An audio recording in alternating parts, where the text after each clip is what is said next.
Hello? Hello?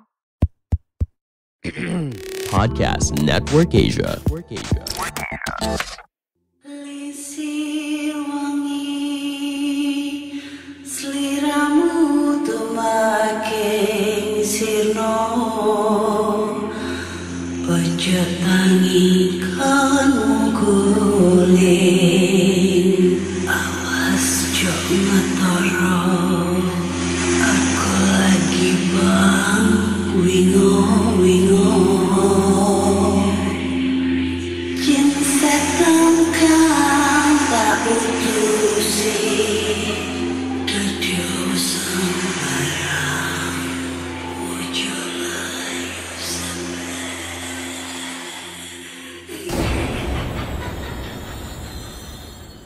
Hai Rek, iya apa kabare?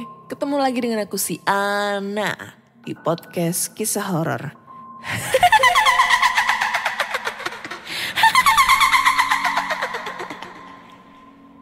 Ketemu lagi di episode 115 dan kali ini aku akan bacakan cerita horor ataupun email berhantu yang sudah dikirimkan teman-teman melalui podcast kisah horor@gmail.com ataupun DM Instagram podcast kisah horor, DM Instagram Ana Olive serta Google Form yang linknya tersedia di bio Instagram podcast kisah horor.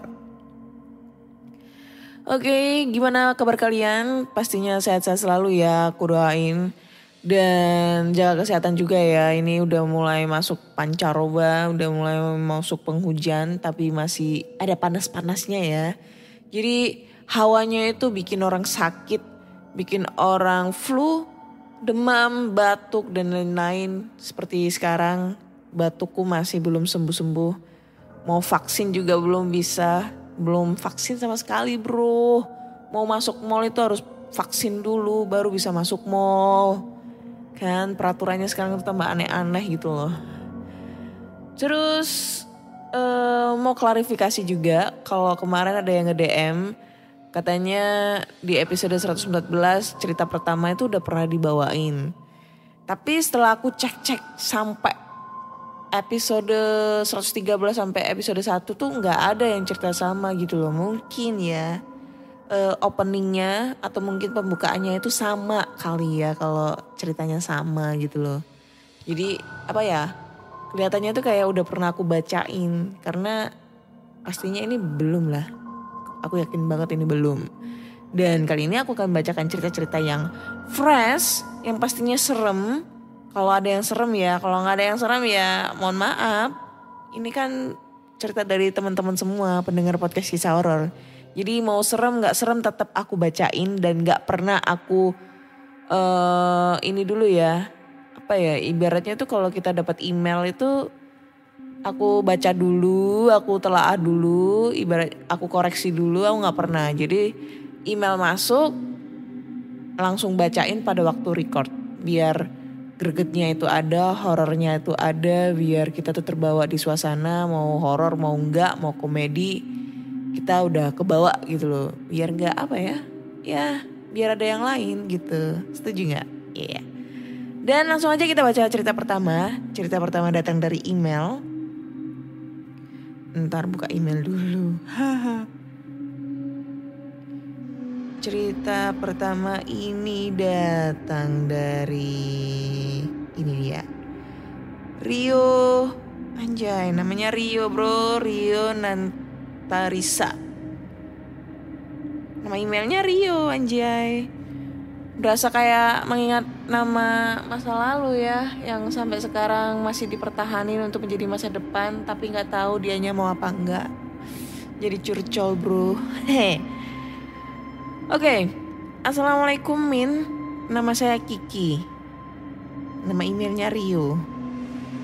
Di sini saya ingin menceritakan kisah horor saya waktu kelas 2 SMA dulu. Waktu itu aku naik ke kelas 2 SMA.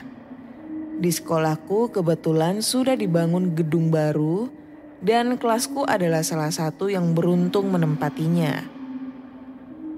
Tapi bangunan baru itu agak sedikit horor. Sisi kiri bangunan sekolah itu hanya terhalang pagar bambu. Ada sebuah pemakaman umum dengan banyak pohon besar dan rimbun. Jadi kalau aku menoleh ke jendela yang berada di sisi kiri, maka terdapat pemandangan jajaran makam yang banyak.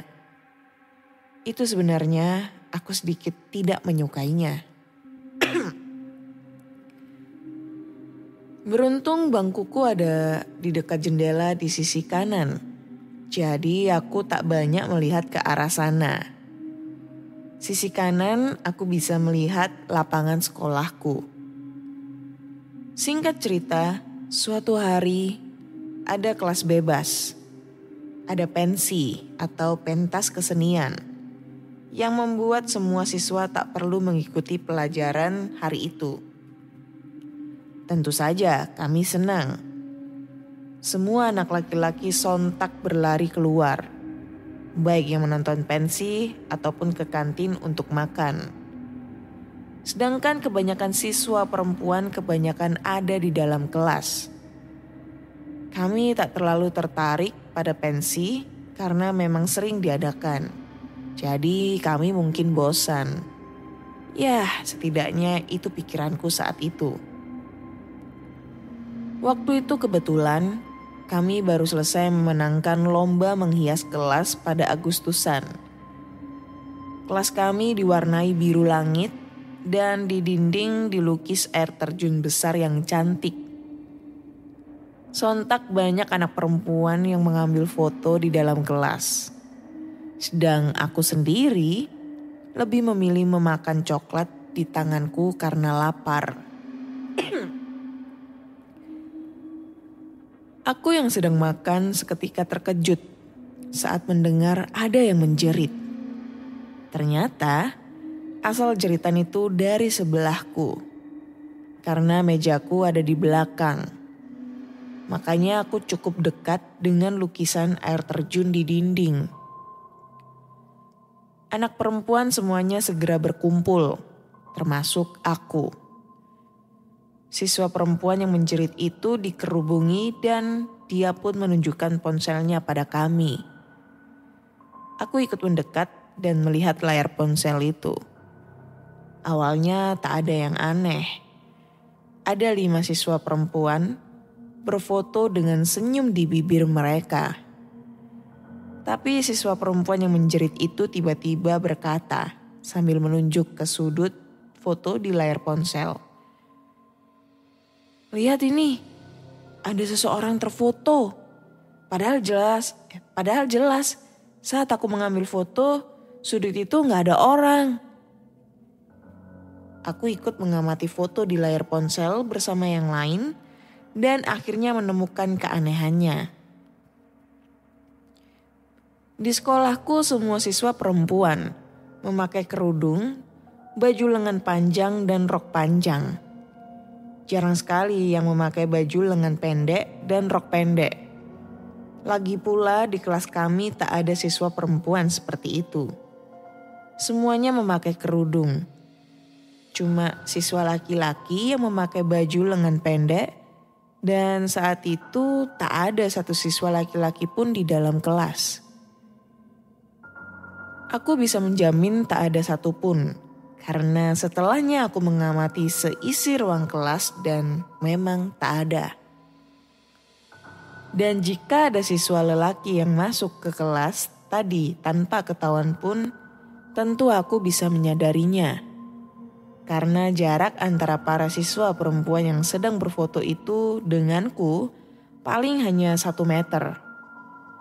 Mustahil ada siswa laki-laki masuk tanpa kusadari.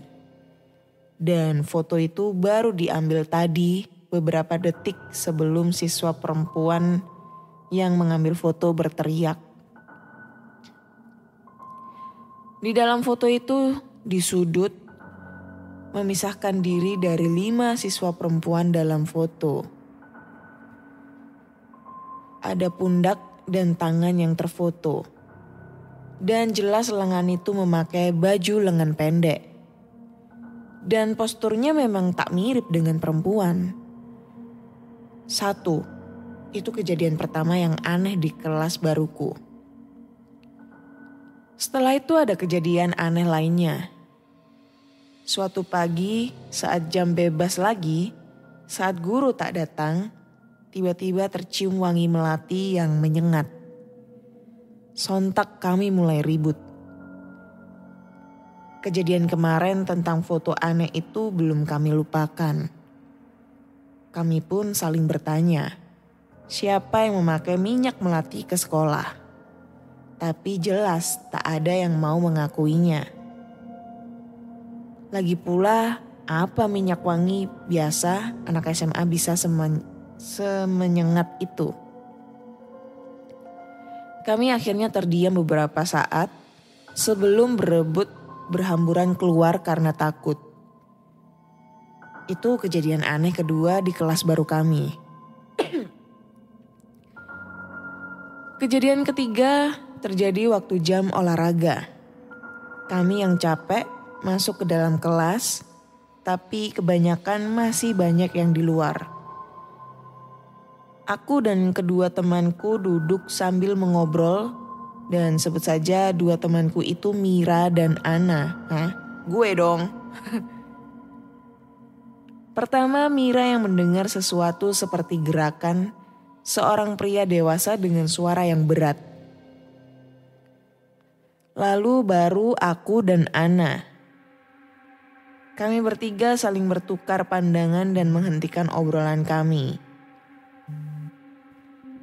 Kami bertiga mencoba konsentrasi, berharap pendengaran kami yang salah. Tapi suara gerakan itu semakin keras. Tidak cuma 2 kali, tapi berkali-kali. Semua siswa dalam kelas juga mendengarnya. Dan untuk kesekian kali, kami berhamburan keluar lagi karena takut. Kami baru berani masuk kelas saat guru datang dan memarahi kami untuk masuk dan memulai pelajaran berikutnya. Setelahnya, beruntung tak ada kejadian aneh lagi. Sampai di suatu pagi aku mendengar gosip. Beberapa waktu lalu, tak jauh dari sekolah, di sekolah kami ada sebuah kecelakaan terjadi. Kecelakaan itu menelan korban jiwa seorang siswa laki-laki, tapi bukan dari sekolah kami. Namun makamnya tak berada jauh dari kelas kami.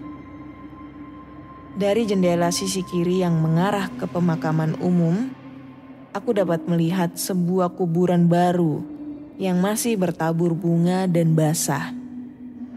Kelas 3, beruntungnya aku pindah kelas. Kelas yang jauh dan tidak dekat pemakaman. Tapi waktu kelas 3, meski kelas kami aman, setiap hari ada peristiwa kesurupan di sekolah kami. Itu tak terjadi sebentar, cukup lama. Bahkan pernah lebih dari 1 kelas yang kesurupan. Sekian ceritanya tentang sekolahku. Sebenarnya banyak kejadian aneh, tapi kurasa sudah terlalu panjang. Maaf jika tidak menyeramkan Kak, terima kasih juga sudah membacanya. Semoga kakak selalu dilindungi, amin. Thank you Kiki buat ceritanya. Ini cerita tentang pengalaman hantu di sekolah, tapi yang asal muasalnya dari makam yang dekat sekolah ya. Ya hal yang wajar sih. Kalau banyak jin-jin yang mengganggu di sekitaran kita gitu loh. Jadi yang aku tangkap sih itu sebenarnya bukan arwah dari anak laki-laki yang kecelakaan itu, melainkan ya sosok jin yang menyerupai siswa itu. Terus kebetulan yang meninggal itu seorang siswa. Terus kebetulan lokasinya juga deket sama sekolah makamnya. Jadinya ya bikin inilah jackpot gitu loh buat jin-jin yang di sana. Tapi ya tetaplah serem kalau semisalnya kita mendapatkan lokasi yang deket kayak gitu. Kalau sekolah SD ku sebelahnya pasar. Sekolah SMP ku kebetulan kelasku yang waktu kelas 2 SMP itu belakangnya adalah rel kereta. Dekat banget, jaraknya cuma sekitar 2-3 meteran lah dari sekolah. Rel keretanya. Terus di situ juga sering terjadi kecelakaan ya, kecelakaan kereta. Tapi yang biasanya itu kecelakaannya ini yang mobil ketabrak atau sepeda ketabrak itu, tapi terseretnya itu sampai di belakang sekolahku tepatnya. Itu sering banget nih. Terus kebetulan juga sekolahku SMP dulu kan, aku juga dulu pernah cerita, lupa di episode berapa, kalau sempet angker karena waktu pembangunan aula sekolah itu tukangnya itu sempat jatuh dari ketinggian dan meninggal seketika di sana karena kehabisan darah. Terus kalau SMA, karena aku SMA-nya 2 kali ya, SMK Farmasi sama SMK Pelayaran. Kalau farmasi ini banyak banget nih kejadian horornya, termasuk dulu yang pernah aku cerita kalau di sekolahku tuh sempet serem banget karena ada kadaver di situ. Kalau kalian tahu, kadaver itu tempat buat penyimpanan jenazah untuk praktek-praktek gitu, alat anak-anak kedokteran. Dan posisinya juga di sekolahku itu dulu katanya sih sebelum dibangun sekolah itu adalah tempat bekas pembuangan mayat jenazah-jenazah korban PKI di Kediri. Dan sekolahku tuh belakangnya udah kali berantas. Jadi kalau mungkin kalian orang Kediri ya dan sekitarnya, kalau tahu ini sekolahnya di mana, sekolah farmasi, ya udah pasti tahu lah di mana, karena di sana cuma satu aja dan yang paling gede cuma dia gitu kan. Itu memang lokasinya memang bekas rawa dan tempat pembuangan mayat PKI apa pembuangan mayat korban PKI, aku nggak tahu, pokoknya PKI gitu. Terus sempat diuruk tapi lama banget. Nah katanya jenazahnya itu masih banyak yang belum keangkat gitu dari situ. Jadi ya bikin suasana horor karena di satu sisi lain lokasinya strategis dari Kali Brantas ya, belakangnya Kali Brantas. Terus di situ juga sering dibuat praktek juga karena kebetulan di sekolahku juga ada universitasnya. Jadi ada anak fakultas kedokteran yang lagi praktek-praktek gitu deh. Itu kalau SMK Pelayaran nggak ada sih yang horor, tapi paling sekarangnya sekolahnya udah jadi horor ya karena udah dijual sama yayasan. Emang sih sekolah itu banyak banget sih identik tentang kehororannya. Banyak karena emang itu tadi, sekolah hanya berfungsi sampai paling lama itu sore. Dari sore sampai subuh pagi hari itu gak ada aktivitas di sana dari sekian banyak ruangan yang kosong. Jadinya itu adalah suatu kesempatan buat mereka buat menempati lokasi tersebut, karena pastinya setelah ditempati manusia itu tertinggal banyak energi yang pada akhirnya energi tersebut itu yang diserap sama para jin-jin tersebut gitu. Kayak gitu sih ceritanya. Keren. Thank you Kiki ceritanya. Next time kirim lagi ya cerita. Stok cerita udah mau habis. Oke, lanjut ke cerita berikutnya. Cerita berikutnya ini ada judulnya yang berjudul Hantu Batik. Wah, hantu batik tuh kayak gimana itu? Apa hantunya pakai baju batik atau hantunya mati pakai baju batik atau gimana nih? Atau kain kafannya motifnya batik, bajunya apalah nggak tahu. Assalamualaikum warahmatullahi wabarakatuh. Waalaikumsalam. Kisah penampakan hantu batik di sebuah kantor. Jadi kisah ini diceritakan langsung sama sahabatku Kak, yang bekerja di salah satu bank swasta kota Malang. Nah, sebut saja namanya Rani. Dia sudah bekerja di bank swasta tersebut selama 1 tahun di bagian back office. Di bank tersebut telah lama terdengar desas-desus tentang keangkerannya, terutama di kalangan karyawan.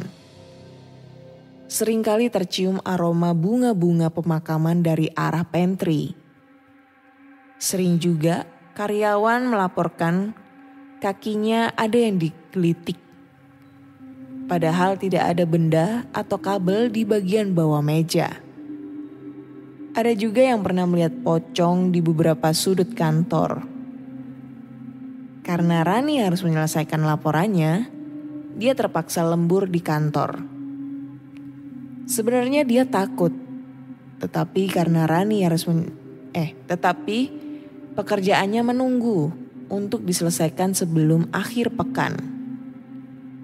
Dengan sedikit keberanian, Rani menyelesaikan tugasnya seorang diri di lantai 3. Jam sudah menunjukkan pukul 11 malam lebih. Rani hampir menyelesaikan tugasnya. Seperti kebanyakan kantor, hari Jumat adalah hari batik. Bank tempat Rani bekerja membebaskan karyawannya untuk memakai batik motif apa saja yang tidak seragam. Saat itu Rani agak kaget saat melihat seorang wanita muda berada di sebelah ruangannya yang hanya dibatasi dinding kaca. Wanita itu menunduk sambil membereskan kertas-kertas di atas meja. Namun wajahnya tidak terlihat. Yang membuat bulu kuduk berdiri, Rani tidak pernah tahu. Rani tidak pernah tahu ada karyawan perempuan yang bekerja lembur di ruangan itu. Ketakutan Rani semakin menjadi saat melihat baju batik yang dipakai wanita itu sama persis dengan miliknya. Hanya saja, wanita itu menggulung rambutnya dengan sebuah tusuk konde yang terlihat sangat kuno. Padahal baju batik itu Rani jahit dengan model yang dirancang sendiri. Bagaimana mungkin wanita yang tidak terlihat wajahnya itu memakai batik dengan model yang sama persis dengan yang ia punya? Aroma bunga yang menyengat mulai tercium. Aroma khas bunga pemakaman, yaitu bunga 7 rupa. Tanpa menunggu, Rani langsung meninggalkan ruangan dan turun ke bawah menuju pos satpam. Di sana dia menceritakan kejadian yang dialaminya di lantai 3. Wah, tadi saya cek keliling. Yang kerja di lantai 3 cuma Mbak Rani doang, ujar satpam. Tapi biasanya memang gitu Mbak. Kalau ada yang lembur sendirian, suka ditemenin sama yang nunggu di lantai 3. Perempuan seumuran Mbak Rani gini, lanjutnya. Tanpa berlama-lama lagi, Rani segera mengambil sepeda motornya dan bergegas pulang ke rumah. Dia tidak berani lagi naik ke lantai 3 untuk menyelesaikan tugasnya sendirian. Entah siapa wanita berbaju batik itu, mungkin memang makhluk halus penunggu kantor. Berhati-hati ya Kak, jika kakak sedang lembur di kantor. Jangan sampai ada makhluk lain yang menemani kamu di sana. Oke, thank you buat ceritanya.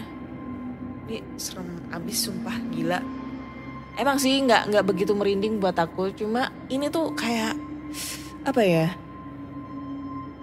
Hampir dialami oleh semua orang pekerja kantoran yang mengalami lembur di kantor sendirian. Dan ini tuh pernah aku alamin, cuma bedanya aku nggak ini ya, nggak ditampakin sosoknya, mungkin cuma suara-suara aja gitu loh. Secara dulu kan aku kerja di sebuah bengkel karoseri gitu ya, bengkelnya gede, luas. Jadi ruanganku itu cuma ruangan biasalah, ruangannya itu depannya pokoknya ini ruangan, depannya itu udah area bengkel dan dindingnya itu dari kaca. Jadi kelihatan gitu loh. Kalau kita mondar-mandir gitu dari luar.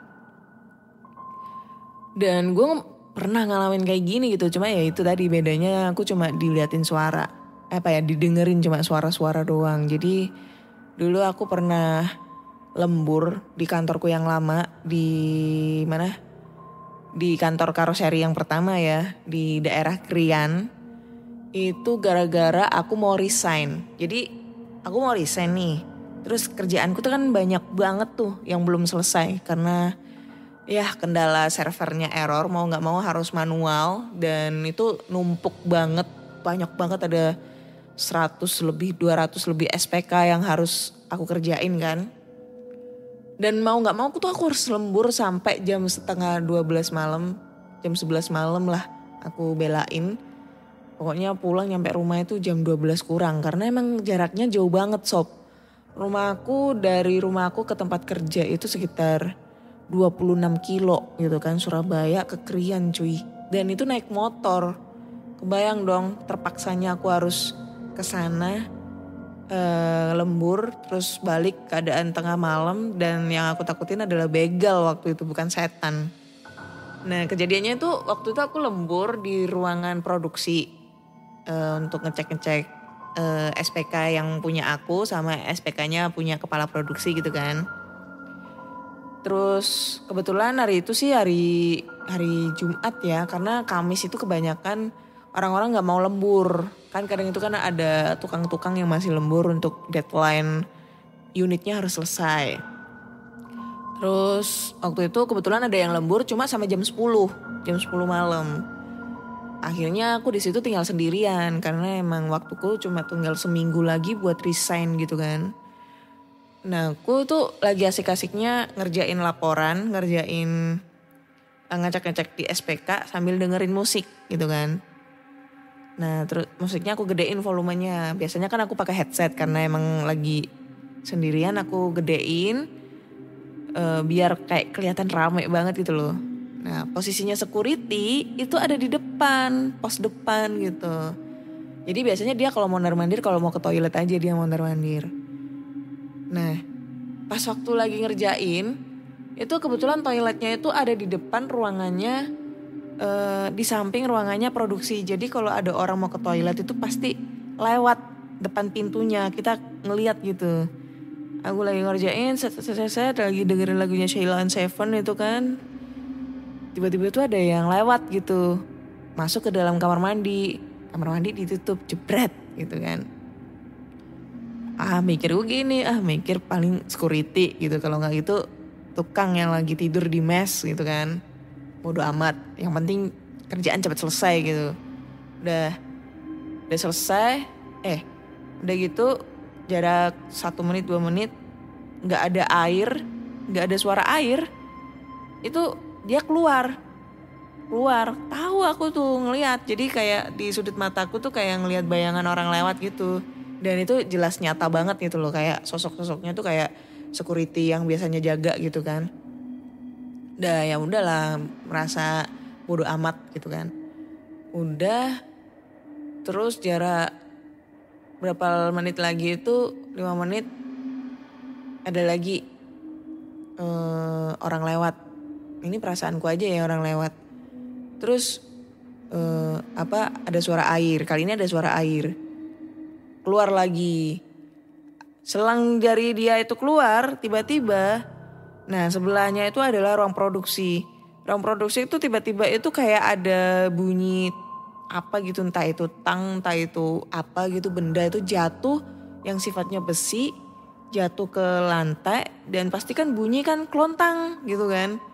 Kaget dong, wah mungkin tikus pikirku kayak gitu. Selama berapa lama kemudian ada orang lagi masuk kamar mandi, itu simpat 3-4 kali lah. Habis itu dia masuk kamar mandi, setiap dia masuk kamar mandi, keluar kamar mandi, bunyi lagi yang di bengkel. Merasa aku udah gak nyaman karena udah jam 11-an lebih, jam 11 lewat 10, pokoknya jam 11 lewat. Akhirnya aku tuh mau pulang gitu kan, pulang. Terus waktu mau pulang kan cek lock dulu tuh di pos security. Nah aku nanya dong, Pak tadi ke kamar mandi tah? Di dalam, aku bilang gitu. Enggak, orang dari tadi di sini gitu kan. Nggak ada yang jaga posnya soalnya, anak-anak pada pulang. Nggak ada yang di mes. Loh bukannya tadi di kamar mandi, aku bilang gitu kan. Enggak, dari tadi tuh lo di sini. Ini lo lagi main game gitu kan, lagi main Mobile Legend dianya kan. Terus aku bilang, loh Pak, aku dari tadi tuh ngeliat ada orang itu masuk ke kamar mandi. Cuma ya ngelihat sekilas aja gitu loh. Nggak sampai aku lihat namatin gitu.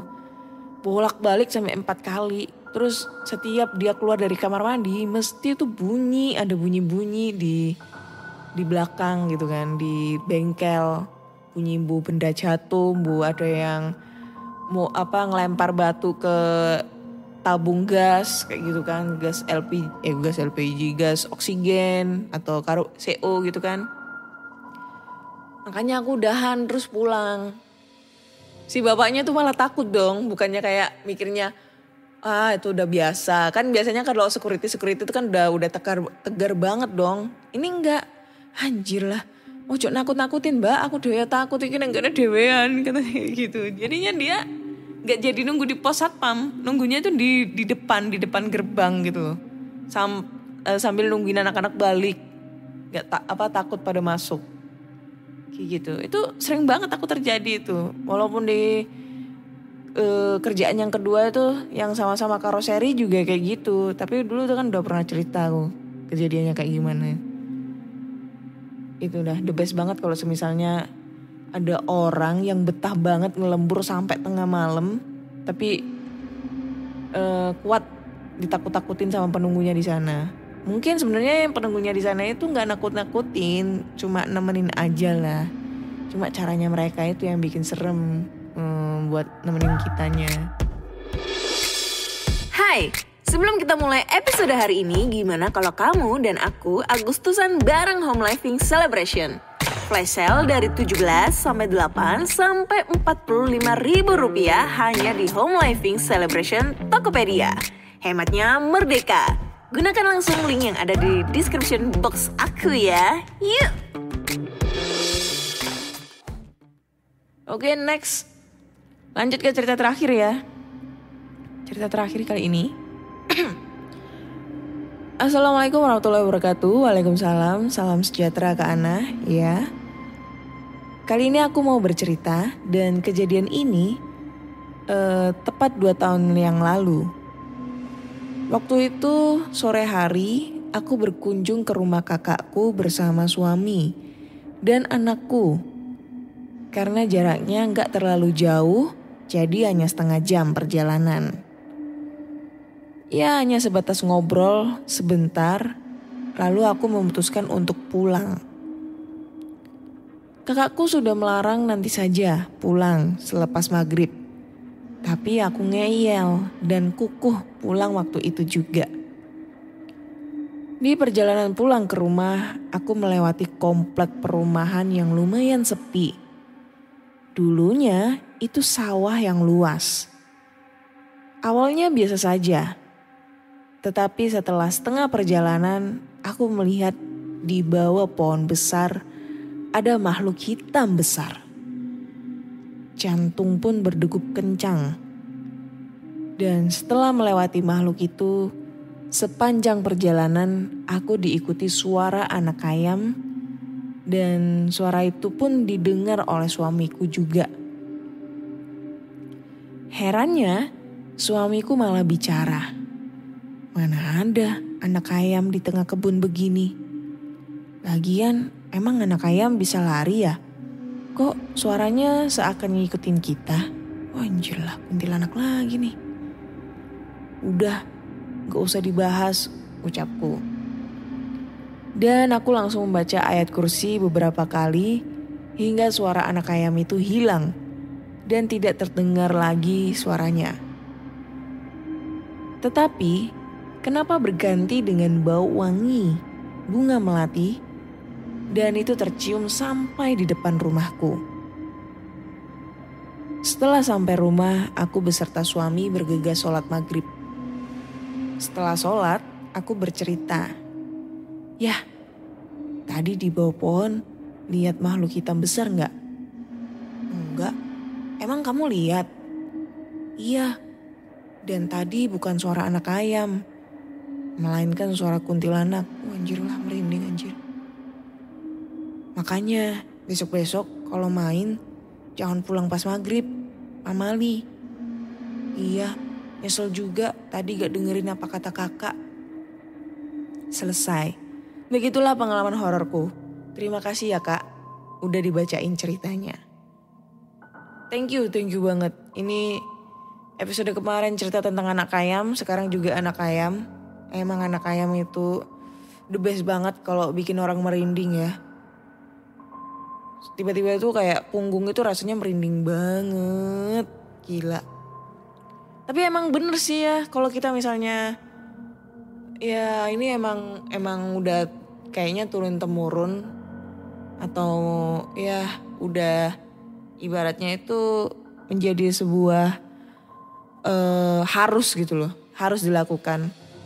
Karena biasanya kalau kita lagi berpergian dan posisinya, maksudnya mau berangkat berpergian dan posisinya udah maghrib, udah azan, ya diusahakan kita berhenti sejenak, nunggu sampai azannya selesai atau enggak kita sholat dulu sampai selesai baru kita berangkat. Itu katanya sih pamali ya, karena satu bisa diikutin setan, dua juga ya bisa terjadi sesuatu bencana lah kalau seandainya kita berangkat kayak gitu, mungkin kecelakaan dan lain-lain kayak gitu. Dan ini sih sering juga ya, karena banyak banget sih cerita-cerita sebelumnya itu yang ceritanya tentang anak kecil yang masih main-main di luar sampai maghrib, yang ujung-ujungnya diculik sama wewe gombel, diculik sama genderuwo, diculik sama kuntilanak. Dan itu emang terjadi gitu loh, dan banyak banget yang udah cerita. Jadi ya itu tadi, buat kalian semua kalau misalnya mau berangkat berpergian, entah itu mau pulang kerja, entah itu mau pulang sekolah, kuliah, atau mungkin mau pergi, diusahakan pas azan maghrib, entah azan maghrib, isya atau apapun itu nggak usah langsung berangkat, tapi nunggu sampai azannya selesai minimal. Kalau nggak gitu kita sholat dulu baru berangkat, biar kita tuh dalam perjalanan selamat sampai tujuan kayak gitu. Dan itu tadi, anak ayam selalu yang bikin merinding karena apa ya? Ya itu tadi. Kalau seandainya di kamarku ini terdengar suara anak ayam itu mustahil banget, karena aku nggak memelihara anak ayam, adanya anak kucing. Dan kucing itu bunyinya nggak cit cit cit, melainkan ngeong mulu kan. Gak mungkin kan kalau misalnya ada cit cit cit, ternyata itu kucing aku. Kucing aku kesurupan anak ayam kali ya. Kayak gitu deh. Oke deh, kayaknya udah cukup dulu ceritanya. Ceritanya udah lumayan, ya episode kali ini lumayan serem-serem ya. Dari cerita pertama, kedua, ketiga, the best banget. Yang the best itu juga itu tadi, hantu batik itu. Hantu batik. Judulnya hantu batik di bank. Hantu batik bank. Hantu bank batik. Apaan? Lupa. Ya gitulah pokoknya. Jadi buat kalian semua yang pengen kirim-kirim cerita horor ataupun email berhantu, kalian bisa langsung aja kirim aja ke podcastkisahhoror@gmail.com ataupun DM Instagram podcast kisah horor serta Google Form yang linknya tersedia di bio Instagram podcast kisah horor. Terus jangan lupa follow Instagramnya podcast kisah horor, didukung supaya followersnya banyak, supaya bisa swipe up gitu loh kalau misalnya ada episode baru. Jadi kalian nggak usah ngeliat dulu di story, terus keluar Instagram, abis itu buka Spotify ya kan, ribet. Mending kalian follow terus, dukung terus sampai followersnya 10.000. Abis itu kalau ada episode baru deh gue bikin story, linknya disertain di story, kalian tinggal swipe up aja udah masuk Spotify. Simple kan? Terus jangan lupa follow juga podcast kisah horor di Spotify agar kalian selalu update cerita-cerita horor terbaru. Akhir kata saya Ana undur diri dulu. Mohon maaf jika ada kata-kata yang salah di cerita kali ini. Dan nantikan cerita-cerita horor menarik di episode mendatang. Bye-bye. Pandangan dan opini yang disampaikan oleh kreator podcast, host, dan tamu tidak mencerminkan kebijakan resmi dan bagian dari podcast Network Asia. Setiap konten yang disampaikan mereka di dalam podcast adalah opini mereka sendiri dan tidak bermaksud untuk merugikan agama, grup etnik, perkumpulan, organisasi, perusahaan, perorangan, atau siapapun dan apapun.